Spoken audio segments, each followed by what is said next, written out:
வணக்கம். இன்றைக்கி ஒரு ஸ்மால் ஸ்னிப்பெட் ஃப்ரம் ஔவையார். இது எங்கள் அப்பா வந்து he has lived like this. எனக்கு இது அடிக்கடி சொல்லுவார். எனக்கு அப்போ வந்து ஒரு எஃபெக்ட் புரியாது. இன்றைக்கி நான் வேறு ஏதோ ஸ்பீச் கேட்கும்போது this was mentioned as a part of very famous orator Ilangai Jeyaraj ஐயான்னு ஒருத்தர் இருக்கார். அவரோட ஸ்பீச்சில் இது ஒரு ஸ்மாலாக ஒரு இடத்த மென்ஷன் பண்ணியிருந்தார். பட் இதுக்கு ஒரு பெருசாக அவர் ஹைலைட் கொடுக்கல. அதுக்கு மேலே நிறையா சொல்லியிருந்தார். But I thought this should have been இதுக்குன்னு ஒரு செப்பரேட் செஷனே வச்சுருந்தா கூட it will be good. I will just recite it for you. அப்புறம் I will explain you the context also. சிறப்பால் மணிமௌலி சேரமான் தன்னை கரப்பாடு யான் கேட்ப பொன்னாடு ஒன்று ஈந்தான் இறப்பவர் என்பெரினும் கொள்வர் கொடுப்பவர் தாமறிவர் தம் கொடையின் சீர்.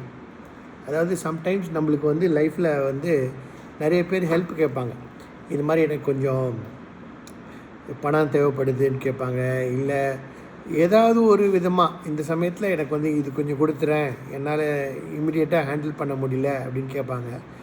அவங்க 1000 ரூபா தான் கேட்குறாங்களே, இல்லை 100 ரூபா தான் கேட்குறாங்களே அப்படின்னு சொல்லிட்டு நம்ம வந்து அதுக்குள்ளே நம்மளை ரெஸ்ட்ரிக்ட் பண்ணிக்கூடாது. நம்மளோட இன்னர் செல்ஃப் வந்து நம்மளுக்கு தெரியும் எப்போ வந்து அவங்களுக்கு வந்து அந்த சமயத்தில் அவங்களுக்கு என்ன தேவைன்னு நம்மளுக்கு தெரியும்.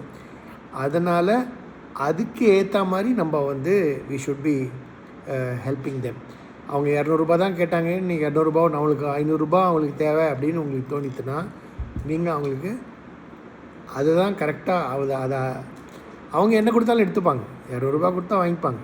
அதனால தான் அவர் சொல்கிறாங்க. அவங்களுக்கு என்ன ஆச்சுன்னா ஔவையாருக்கு வந்து ஏதோ அந்த ஏதோ அந்த காலத்து வைத்தியர் வந்து நீங்கள் ஆட்டுப்பால் சாப்பிட்ணுமா கொஞ்சம் அப்படின்னு சொல்லியிருக்கான். அதனால் அவங்க வந்து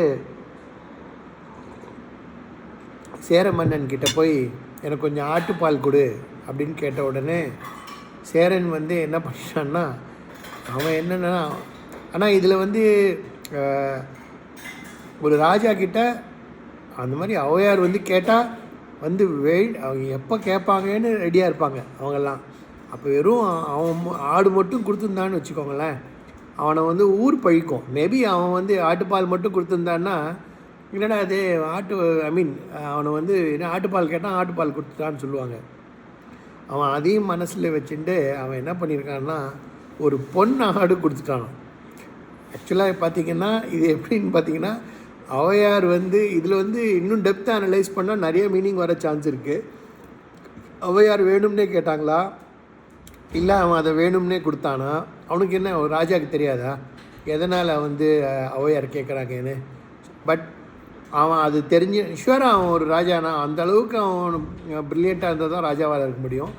பட் அவன் அதை தெரிஞ்சிட்டே வைக்க அவன் வந்து ஒரு பொன்னாடு கொடுத்துட்டான், தங்கத்தால் பண்ண ஆடு கொடுத்துட்டான்.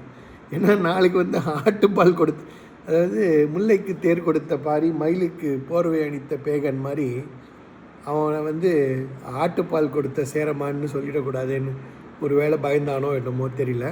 பட் இது beautiful. Let me recite it once again for you. சிறப்பால் மணிமௌலி சேரமான் தன்னை கரப்பாடு யான் கேட்ப பொன்னாடு ஒன்று ஈந்தான் இறப்பவர் என்பெரினும் கொள்வர் கொடுப்பவர் தாமறிவர் கொடையின் சீர். கொடுப்பவர் தாமறிவர் தம் கொடையின் சீர். ஸோ நம்மளுக்கு கரெக்டாக என்ன மனசில் படுதோ அந்த இதுக்கு இவ்வளோ தேவையோ அதை தான் நம்ம கொடுக்கணும். வணக்கம். தேங்க்யூ.